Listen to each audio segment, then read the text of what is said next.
I think the problem here is, and the one that I struggle against constantly, is a view of the world that is black and white. Either we're perfect or we're doomed. I don't think we're either of the two.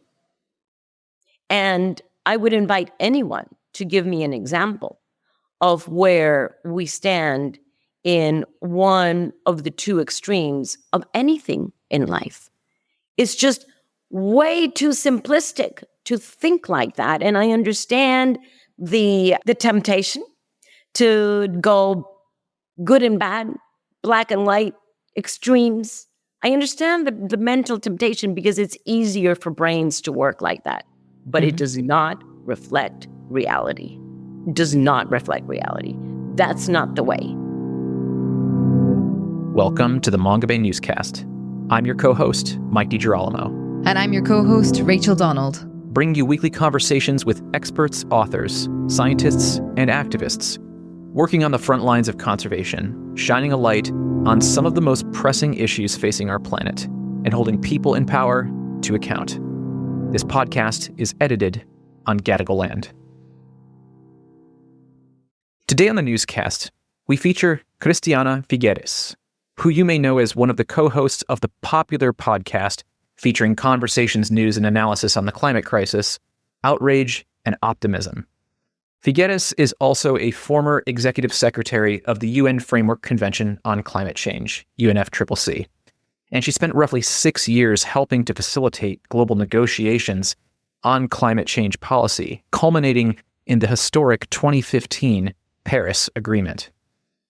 At the conclusion of last year's COP29 in Azerbaijan, many delegates left the conference in dismay at the $300 billion deal to fund climate initiatives in nations heavily impacted by the climate crisis, which was far less than the $1.3 trillion that was initially sought. News outlets pointed out the heavy influence of oil and gas lobbyists at the conference, of which there were over 1,700 of them in attendance, and Azerbaijan's own president calling oil and gas a gift from God.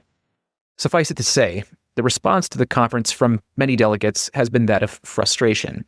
Figueres herself, along with roughly 20 climate experts, wrote to the UN in November, telling them that the COP process is no longer fit for purpose, and a refocus on implementation and inclusion of Global South countries is sorely needed. Here, in this conversation, Rachel Donald asks Figueres why things are the way they are, and what exactly can be done about it. What ensues is a conversation about optimism and what it means to be optimistic, why it's an active choice, and why specifically Figueres thinks we should choose it.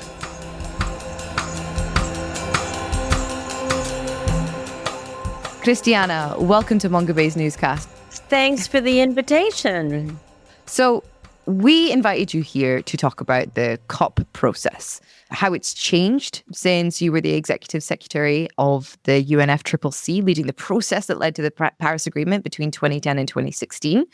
And I would like to begin by asking you a hard question. Given average warming last year was above 1.5, do you think the Paris Agreement has failed? No, the Paris Agreement has not failed. We can get into this later on, but I think it is very important to be able to see the different components of a pretty complex context here. One is the process and the structure that we have at COPs. That's the formal negotiation of agreements. That represents one reality. It's a complex reality and perhaps internally contradictory, and we can talk about that.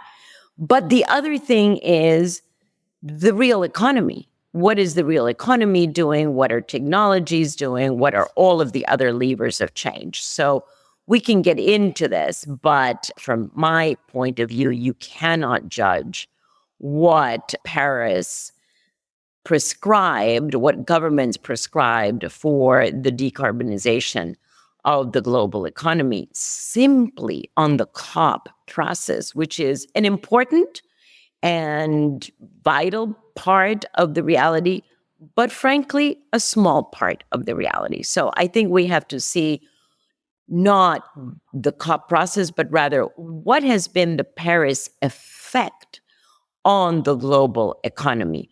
Where are we moving in terms of the global economy? And then we can see that actually, perhaps, we have more progress than we thought.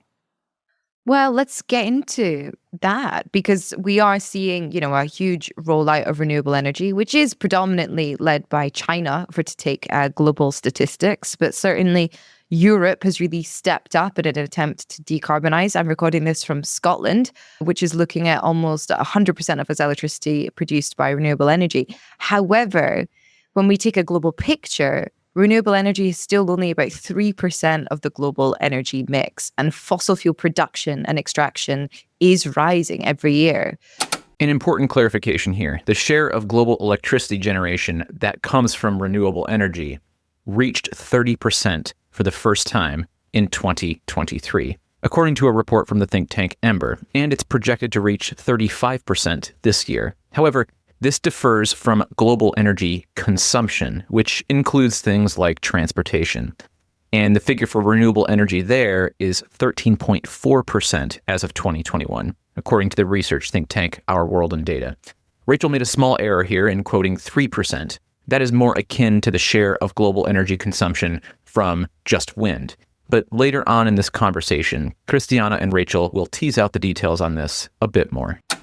So maybe this will relate to what you were saying about internal contradictions with the negotiation process. But why is it that countries are failing to really mandate legally the phasing out entirely of fossil fuels when we know that they're such a dramatic cause of heating in the world? Thanks for tuning in to listen to the first few minutes of this podcast. To hear the full conversation, find the Mongabay newscast wherever you get your podcasts from, and click subscribe. You can also get each new episode straight to your inbox by subscribing to Mongabay's weekly newsletter at mongabay.com. And if you really want to support us, you can donate to our Patreon at patreon.com/Mongabay. Thanks for listening.